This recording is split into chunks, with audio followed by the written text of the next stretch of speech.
Ngayong anak ng Diyos lumundag sa tuwa, dahil sinilang na si Jesus.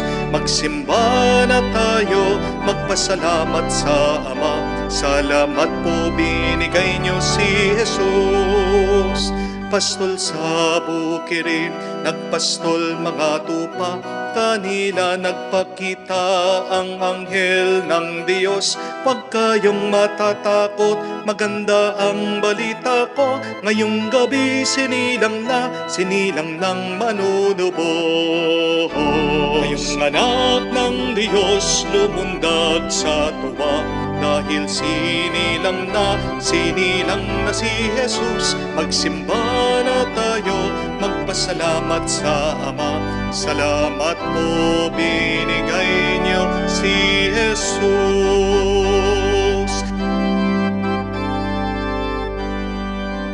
Sa ngalan ng Ama, ng Anak, at ng Espiritu Santo. Amen. Sumainyo ang Panginoon. At sumainyo rin. Mga kapatid, isang bagay ang makakatulong sa atin para malampasan natin ang ating mga pagsubok, para magkaroon ng kasagutan ng ating mga suliranin, para tayo ay mabigyan ng kapayapaan sa gitna ng gulo ng ating buhay. At yan ay ang ating pananampalataya. Pag wala tayong pananampalataya, hindi man natin maririnig ang Diyos na nangungusap sa atin, na naggagabay sa atin. Kung wala tayong pananampalataya, hindi natin mapapasaya ang Diyos kahit na ano man ang ating gawin. Sa pamamagitan ng pananampalataya, pinapakita natin ang ating pasasalamat dahil sa pagmamahal ng Diyos sa atin. Mga kapatid, tayo'y manalig sa Diyos para makita natin ang Diyos na kasama natin, na nagpupuno sa ating mga pagkukulang sa buhay. Alalahanin natin ang mga pagkakataon na kung saan nanghina tayo sa ating pananampalataya, at sa pamamagitan ng banal na misang ito, naway mas tumibay pa ang ating pananalig sa Diyos. Inaamin ko Sa makapangyarihang Diyos at sa inyo mga kapatid, na lubha akong nagkasala sa isip, sa salita, sa gawa, at sa aking pagkukulang. Kaya isinasamo ko sa mahal na Birheng Maria, sa lahat ng mga anghel at mga banal, at sa inyo, mga kapatid, na ako'y ipanalangin sa Panginoong ating Diyos. kaawaan tayo na makapangyarihang Diyos, patawarin tayo sa ating mga kasalanan, at patnubayan tayo sa buhay na walang hanggan. Amen. Panginoon, kaawaan mo kami. Panginoon, kaawaan mo kami. Kristo, kaawaan mo kami. Kristo, kaawaan mo kami. Panginoon, kaawaan mo kami. Panginoon, kaawaan mo kami. Manalangin tayo. Ama naming makapangyarihan, sa pagdating ng iyong anak, pinagindapat mong sumikat sa amin ang bagong liwanag. Siya naway isinilang na mahal na Birhen sa kanyang pagiging di na iba sa amin, ay mapagindapat na kami ay makapiling sa kanyang paghaharing walang maliw. Bilang tagapamagitan kasama ng Espiritu Santo, magpa sa walang hanggan. Amen.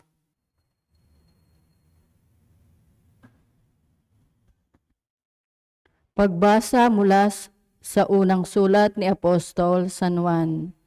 Mga anak, huwag kayong padaya kanino man.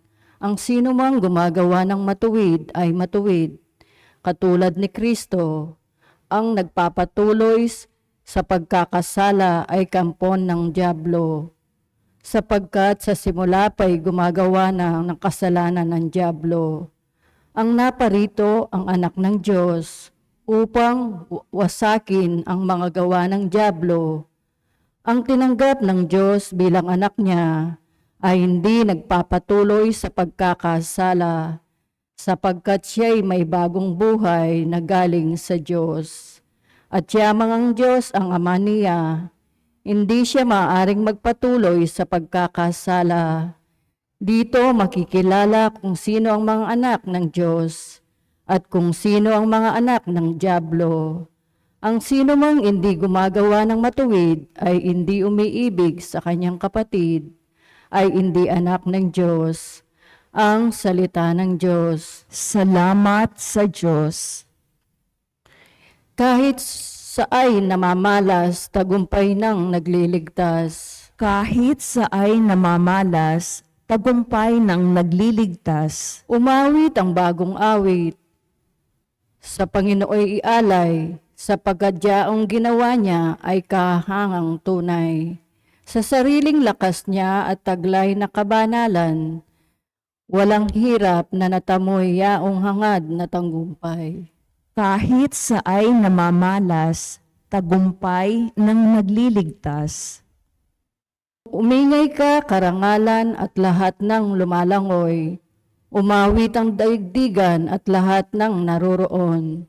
Umugong sa palakpakan pati yaong kalaliman. Umawit ding nagagalak ang lahat ng kabundukan. Kahit sa ay namamalas, tagumpay ng nagliligtas. Pagkat siya'y dumarating maghahari sa daigdig. Taglay niya'y katarungan at paghatol na matuwid. Kahit sa ay namamalas, tagumpay ng nagliligtas.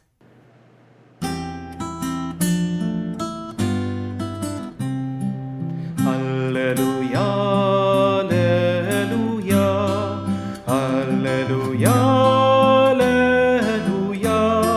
alleluia, alleluia, alleluia, alleluia, alleluia, alleluia, alleluia, alleluia, alleluia. Nung dati mga propeta, ngayon na may anak niya ang sugo ng Diyos na Ama. Alleluia, Alleluia. Sumainyo ang Panginoon. At sumainyo rin. Ang mabuting balita ng Panginoon ayon kay San Juan. Papuri sa iyo, Panginoon. Nung panong yon, naroon uli si Juan at ang dalawa sa kanyang mga alagad. Nakita niya si Jesus na nagdaraan at kanyang sinabi, ito ang kordero ng Diyos. Narinig ng dalawang alagad ang sinabi niya at sumunod sila kay Jesus. Lumingon si Jesus at nang makitang sumusunod sila, ay kanyang tinanong, ano ang hinahanap ninyo? Sumagot sila, saan po kayo nakatira? Rabay. Ang kahulugan ng salitang ito'y Guro. Halika kayo at tignan ninyo, ani Jesus. Sumama sila at nakita nila ang kanyang tinitirhan. At tumuloy sila roon ng araw na yaon. Nung mag-ikakaapat na ng hapon, ang isa sa dalawang nakarinig kay Juan at sumunod kay Jesus ay si Andres na kapatid ni Simon Pedro. Una niyang hinanap ang kapatid niyang ito at kanyang sinabi sa kanya, natagpuan namin ang Mesiyas. Ang kahulugan ng salitang ito ay Kristo. At siya'y isinama ni Andres kay Jesus. Tinitignan ni Jesus si Simon at sinabi sa kanya, ikaw si Simon na anak ni Juan. At ang ipinangalan ko sa iyo'y Cephas. Ang katumbas ng ngalan ito'y Pedro. Mga kapatid, ang mabuting balita ng ating kaligtasan. Pinupuri ka namin, Panginoong Hesu Kristo. Magandang araw po muli sa inyong lahat. Magandang araw po, Father.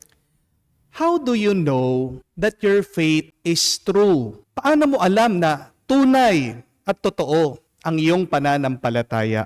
Before we answer that, we have to be clear that we do not need a perfect faith. We just need a little faith. And may that faith be true. Alam naman ng Diyos, hindi po tayo perpekto. Dahil Siya lang ang perpekto. Ang hiling lang ng Diyos ay tayo ay maging totoo sa Kanya. Hindi po dahilan ang pagiging mahina at marupok para hindi tayo maging totoo sa Diyos.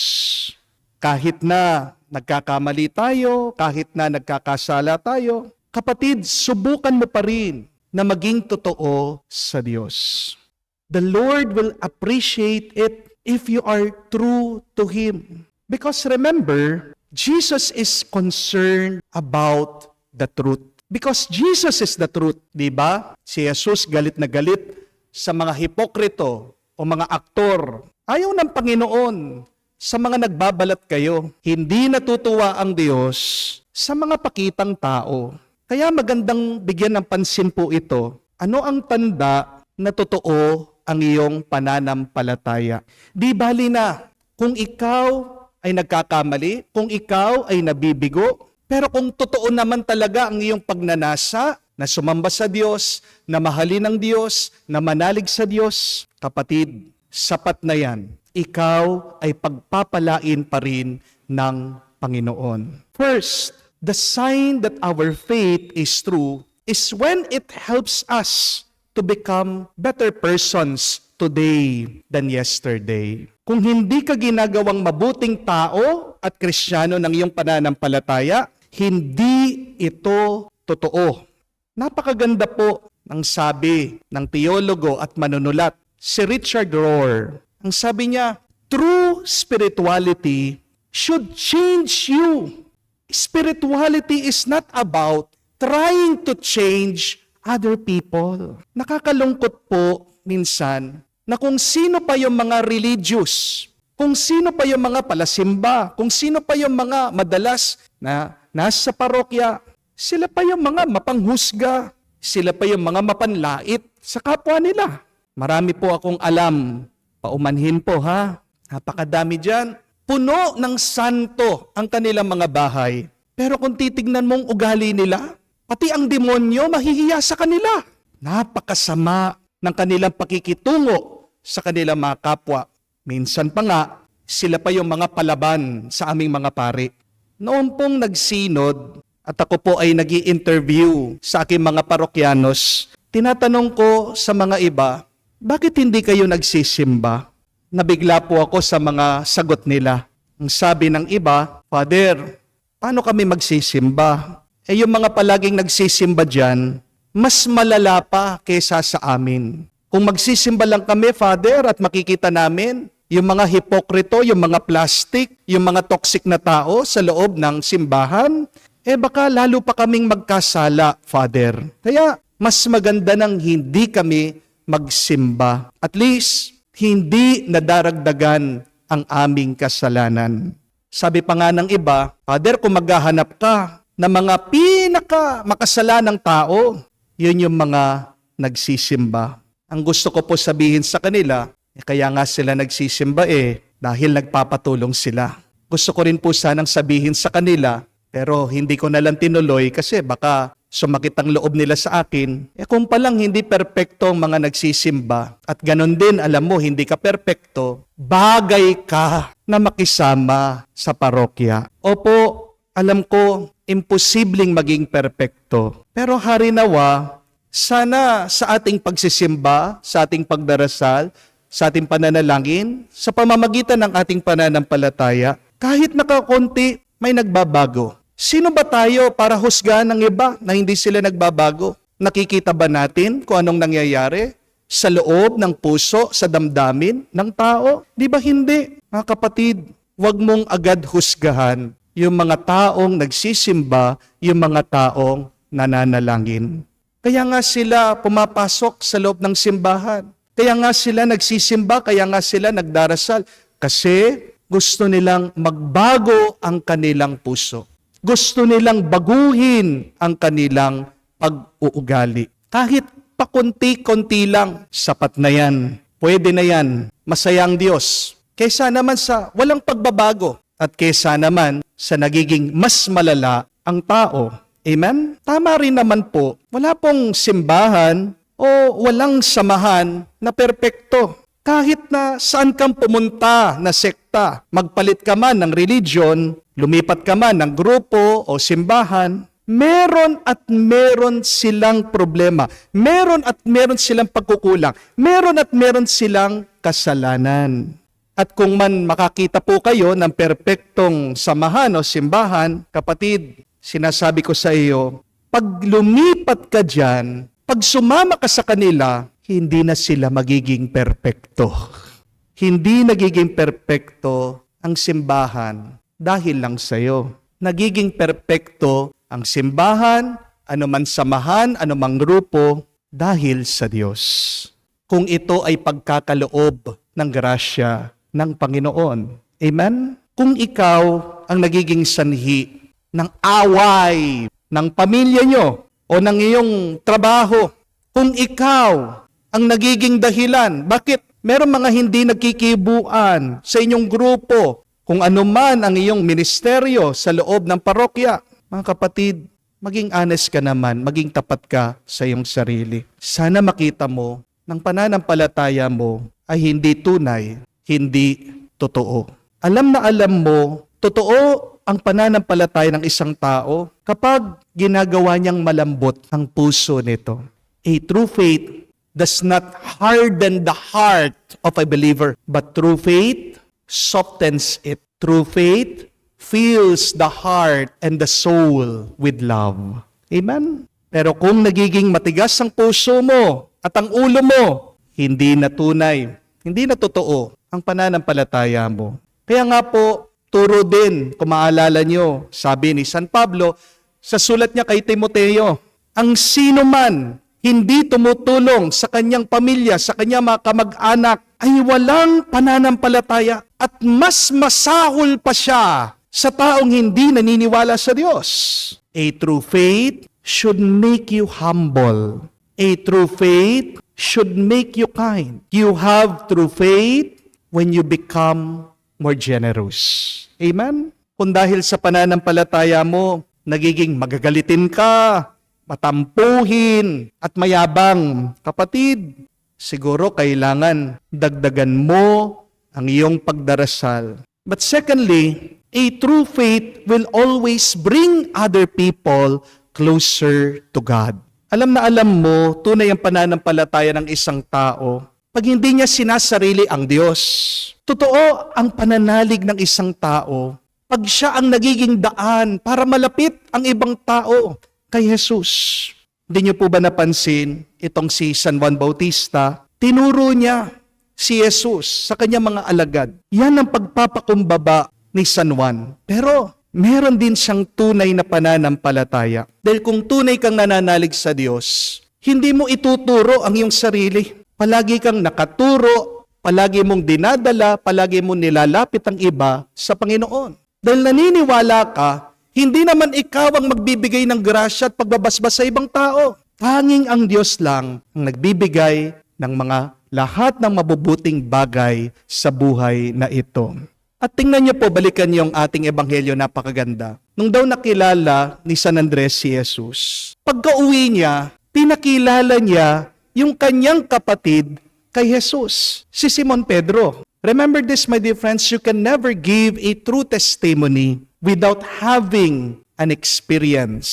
Kaya nga, diba, pag nakatikim ka, nakakain ka ng masarap na pagkain, sisig man yan, halo-halo man yan, tinapay man yan, doon mo pa lang yan maikukwento sa iyong mga kaibigan para matikman din nila. Hindi mo naman irerekomenda ang isang pelikula kung hindi mo pa naman napanood ito. Hindi po ba? Gayon din naman po, hindi mo maibabalita na magaling ang isang doktor kung hindi ka niya napagaling sa iyong sakit. You can only give witness after having an experience. A testimony without an experience is a lie. Ikaw ay nagsisinungaling kung nagsasalita ka na wala namang karanasan. Tandaan po natin yan. Kasinungalingan ang pananampalataya na walang karanasan sa ating Panginoon. Kaya ganyan po kahalaga ang ating pananalangin at pagdarasal.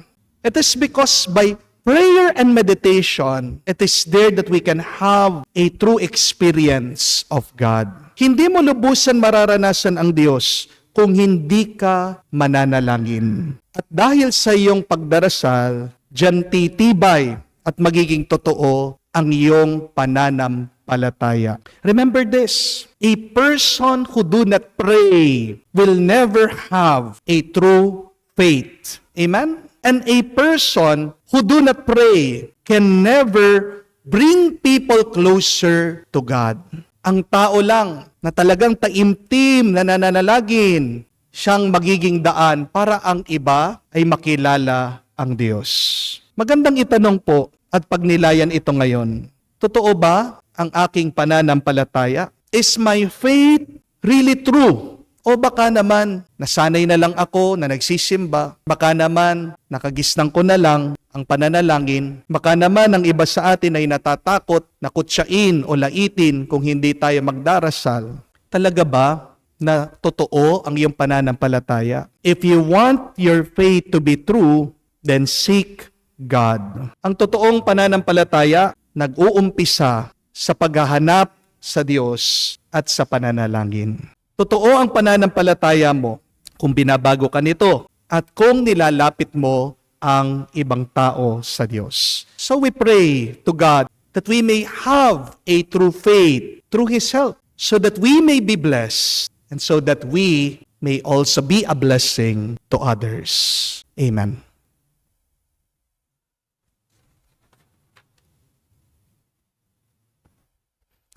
Tinatawag ng Diyos ang kanyang mga pinili upang tuparin ang kanyang kalooban. Manalangin tayo ng buong pagtitiwala sa ating Ama sapagkat batid natin nais niyang mamagitan ang kanyang bayan para sa mundo. Ating sabihin, Panginoon, dinggin mo kami. Panginoon, dinggin mo kami. Ang mga lalaki at babaeng may pananampalataya naway patuloy na tawagin ng Diyos upang maging mga tagapanglingkod sa ating lokal na simbahan. Manalangin tayo sa Panginoon. Panginoon, dinggin mo kami. Ang ating pamilya at mga kaibigan naway lubos na tumugon sa tawag ng ating binyag at tanggapin ang biyaya na manatiling bukas sa tawag ng Diyos upang maglingkod. Manalangin tayo sa Panginoon. Panginoon, dinggin mo kami. Ang mga kabataan naway patuloy na magtiyaga ng may pag-asa at pagtitiwala sa katapatan ng Diyos sa kanila habang hinahanap nila ang higit na malalim na kahulugan ng buhay. Manalangin tayo sa Panginoon. Panginoon, dinggin mo kami. Sa katahimikan po ng ating puso, banggitin din natin sa Diyos ang ating mga personal na pangangailangan. Diyos na lumikha sa amin, pinapasalamatan ka namin para sa mga biyaya sa araw na ito. Loobin mong makita sa amin mga buhay ang pagtitiwala namin sa iyo upang malaya kaming makatugon sa iyo ng buong puso. Hinihiling namin to sa pamagitan ni Kristo, aming Panginoon. Amen. Sa iyo, Panginoon, kami nag-aalay. Tinapay ng sakit, hapdi at lungkot. Tinapay ng pagod, tinapay ng bigat. Gawin mo ng tinapay ng tuwa, maging tinapay ng aming tuwa, maging alak ng aming saya, maging kanta ng aming gala, maging katawan mo kami, Jesus, maging tinapay ng aming tuwa, maging alak ng aming saya, maging kanta ng aming gala, maging katawan mo kami, Jesus. Manalangin kayo mga kapatid para ng ating mga paghahain ay kalugdan ng Diyos sa mga makapangyarihan. Tanggapin nawa ng Panginoon itong paghahain sa iyong mga kamay sa kapurihan niya at karangalan, sa ating kapakinabangan at sa buong sambayanan niyang banal. Ama naming lumikha, ang tapat na pag-ibig at pagkakasundo ay sa iyong nagmumula. Pagkaloob mong aming may hain, ng aming mga alay ay iyong kadakilaan at aming mapagsaluhan sa banal na pakikinabang ang aming pinagdiriwang sa pamagitan ni Jesucristo kasama ng Espiritu Santo magpa sa walang hanggan. Amen. Sumainyo ang Panginoon. At sumainyo rin. Itaas sa Diyos sa inyong mga puso at diwa. Itinaas na namin sa Panginoon. Pasalamatan natin ang Panginoong ating Diyos. Marapat na siya ay pasalamatan. Ama naming makapangyarihan, tunay nga marapat ikaw ang aming pasalamatan sa pamamagitan ni Jesucristo na aming Panginoon. Ang anak mong di na naiiba sa amin ay siyang pumawi sa dilim. Kaya ngayon ikaw ay aming nababanaagan. Ang anak mong di naiiba sa iyo ay siyang iisang salita mo. Sa katauhan niya ang iyong sarili aming nakikita. Sa pamamagitan niya ang iyong pag-ibig ay kahali-halina. Kahit ikaw ay lingid sa aming mata, kaya kaisa na mga anghel nagsisiawit ng papuri sa iyo, nang walang humpay sa kalangitan kami nagbubunyi sa iyong kadakilaan.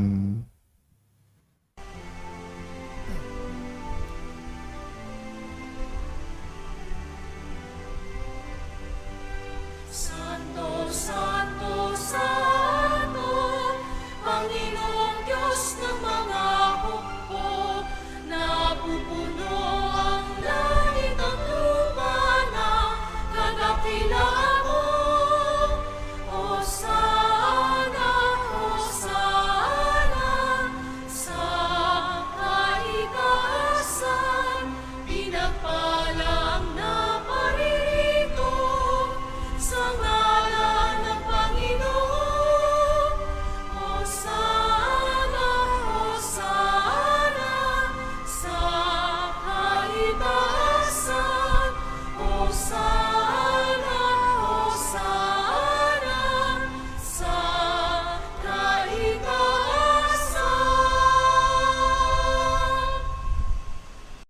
Ama naming banal, ikaw ang bukalan tanang kabanalan. Kaya't sa pamagitan ng iyong Espiritu, gawin mong banal ang mga kaloob na ito upang para sa amin maging katawan at dugo ng aming Panginoong Heso Kristo. Bago niya pinagtiis ang kusang loob na maging handog, hinawakan niyang tinapay, pinasalamatan kanya, pinaghati-hati niya iyon, inabot sa kanya malagad at sinabi, "Tanggapin ninyong lahat ito at kanin. Ito ang aking katawan na ihahandog para sa inyo."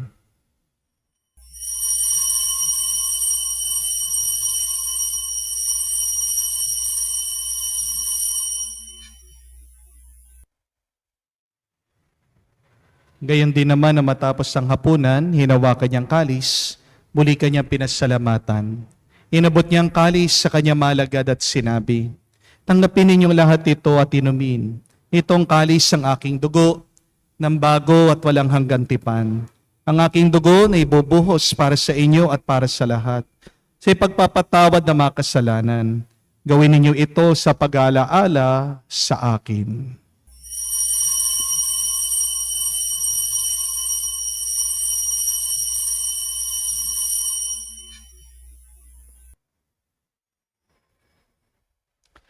Ang misteryo ng pananampalataya. Aming ipinahayag na namatay ang iyong anak, nabuhay bilang Mesiyas at magbabalik sa wakas para mahayag sa lahat. Ama, ginagawa namin ngayon ang pag-alaala sa pagkamatay, muling pagkabuhay ng iyong anak. Kaya tiniyalay namin sa iyong tinapay nagbibigay buhay at ang kalis na nagkakalob ng kaligtasan. Kami nagpapasalamat dahil kami iyong minarapat na tumayo sa harap mo para maglingkod sa iyo. Sinasamo namin kami magsalo-salo sa katawan at dugo ni Kristo ay mabuklod sa pagkakaisa sa pamamagitan ng Espiritu Santo. Amalingapin mong iyong simbahan, laganap sa buong daigdig. Puspusin mo kami sa pag-ibig. Kaysa ni Francesco ang aming Papa, Florentino aming Arsobispo at ng Tanang Kaparian. Alalahanin mo rin ang aming mga kapatid na nahimlay, may pag-asang sila'y muling mabubuhay. Gayon din naman lahat ng mga pumanaw. Kawan mo't sila't patuloyin sa iyong kaliwanagan. Kawan mo't pagindapating kaming lahat na makasalo sa iyong buhay na walang wakas. Kaisa na mahal na Birhen Maria, Ina ng Diyos. Kaisa ni San Jose, ang kanyang maligayang esposo. Kaisa na mga apostol at lahat ng mga banal na namuhay dito sa daigdig na kalugod-lugod sa iyo. May pagdiwang nawan namin ang pagpupuri sa ikararangal mo sa pamamagitan ng iyong anak aming Panginoong Heso Kristo. Sa pamamagitan ni Kristo, kasama niya at sa Kanya, ang lahat ng parangal at papuri ay sa iyo, Diyos Ama, makapangyarihan, kasama ng Espiritu Santo, magpasawalang hanggan. Amen, amen, amen. Sa nakakagaling na utos sa turo ni Jesus sa Panginoon natin na Diyos, ipahayag natin ng lakas loob.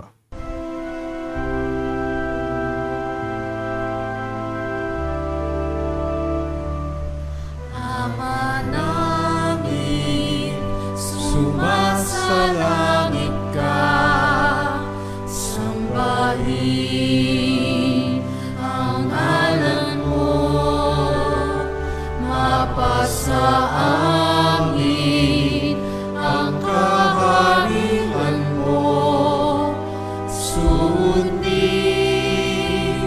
ang loob mo dito sa lupa para nang sa langit.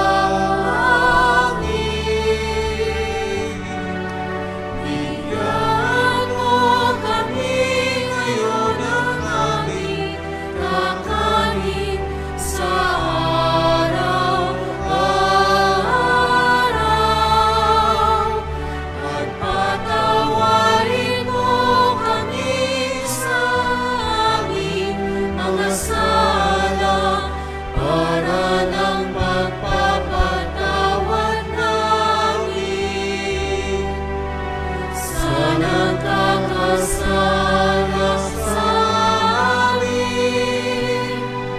At huwag mo kami ipahintulot sa tukso, at iadya mo kami sa lahat ng masama. Hinihiling namin kami adya sa lahat ng masama, pagkalooban ng kapayapaan araw-araw, ligtas sa kasalanan, at ilayo sa lahat ng kapahamakan, samantalang aming pinanabikan ang dakilang araw ng pagpapahayag ng tagapagligtas naming si Heso Kristo. Sapagkat iyo ang kaharian at ang kapangyarihan at ang kapurihan magpakailanman. Amen. Panginoong Yesu Kristo, sinabi mo sa mga apostol, kapayapaan ang iniiwan ko sa inyo, ang aking kapayapaan binibigay ko sa inyo. Tungayan mo ang aming pananampalataya. Huwag ang aming pagkakasala. Pagkalooban mo kami ng kapayapaan at pagkakaisa ayon sa iyong kalooban, kasama ng Espiritu Santo, magpa sa walang hanggan. Amen. Kapayapaan ng Panginoon ay laging sumainyo. At sumainyo rin. Magbigayan po tayo ng kapayapaan sa bawat isa. Peace with you po, kapayapaan po sa inyong lahat. Kordero ng Diyos na nag-aalis ng mga kasalanan ng sanlibutan, maawa ka sa amin.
Mga kapatid, naririto ang ating Panginoong Yesukristo, ang Kordero ng Diyos. Siyang nag-aalis sa mga kasalanan ng sanlibutan. Mapalad tayong lumalapit sa piging ng Kordero. Panginoon, hindi ako karapat-dapat na magpatuloy sa iyo, ngunit sa isang salita mo lamang ay gagaling na ako.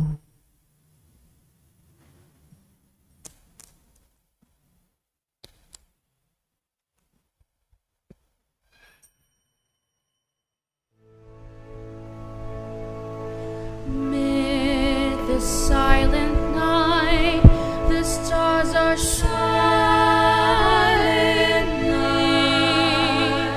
Shepherds on the hills, watching in keen night. The folks and flocks are in the forest sky, keeping and watching on the clouds bright. Silent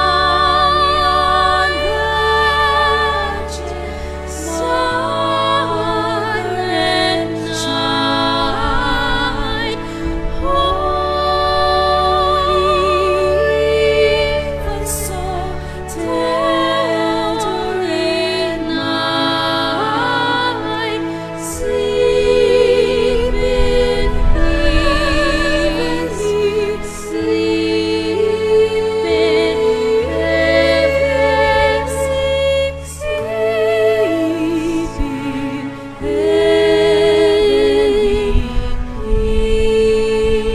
Manalangin tayo. Ama naming mapagmahal, kami pinagsasalo mo sa iyong banal na piging ay makapakinabang sa iyong dakilang pag-ibig ngayon at kailanman upang pagkalipas na makaloob mong pansamantala, makamtan namin ang aming mga inaasahang pampalagian sa pamamagitan ni Jesucristo kasama ng Espiritu Santo magpa sa walang hanggan. Amen. I think that you would agree with me if I say that life is beautiful and yet it is not always perfect. Maganda ang buhay. Maganda ang ginawa ng Diyos dito sa mundo. Pero dahil sa kasalanan, dahil sa pagkukulang, ito ay nasisira. Ito ay hindi nagiging perpekto. Pero paano magiging mas maganda ang buhay na ito? Sa pamamagitan ng ating pananampalataya. If you have faith, then life becomes more beautiful. Para saan ang pananampalataya? Ito ay ang ating tugon sa pagmamahal sa Diyos. Yung ating sagot dahil tayo'y binasbasan ng Panginoon, yan din ang nagpapalakas sa atin para magpatuloy. Yan ang misteryo ng ating pananampalataya. Naway kahit na hindi perpekto ang ating mga nararanasan araw-araw sa buhay, marami tayong mga pagsubok, merong away hindi pagkakaintindihan sa pamilya, iniisip mo pa rin ang mga bayarin, ikaw ay nasasaktan sa iyong sakit, ano man ang iyong mga pinagdadaanan na suliranin, kapatid, mawak ka, kumapit ka sa iyong pananampalataya sa Diyos. Kahit na yan ay mahina, kahit na yan ay maliit, basta't totoo lang yan. Maging totoo ka sa iyong pananalig at pananampalataya sa Diyos. Paano?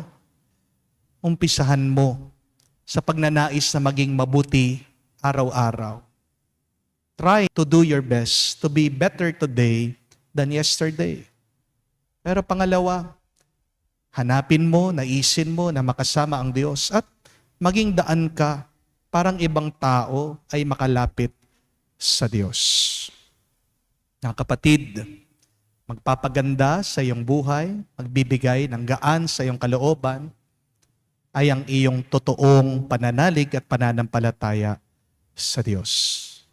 So para po sa ating assignment ngayon, just spend some quiet moments praying and being true to God. Huwag ka na magtago. Huwag mo nang iwasan ng Diyos. Huwag ka na magsinungaling sa Kanya. Wala naman tayong may kukubli sa Panginoon eh. Di po ba? Huwag ka mahihiya sa Diyos. Ang iyong pagbubukas ng isip at puso sa Diyos ay ang umpisa ng pagpupuno niya sa iyo ng Kanyang grasya. Sumainyo ang Panginoon. At sumainyo rin. Kayo'y basbasan ng Diyos, makapangyarihan sa lahat, sa ngalan ng Ama, ng Anak, ng Espiritu Santo. Amen. Ang ating misa ay natapos na. Humayo kayo sa kapayapaan ni Kristo. Salamat sa Diyos.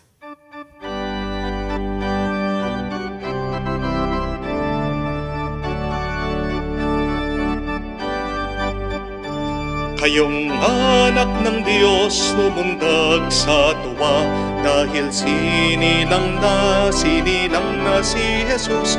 Magsimba na tayo, magpasalamat sa Ama.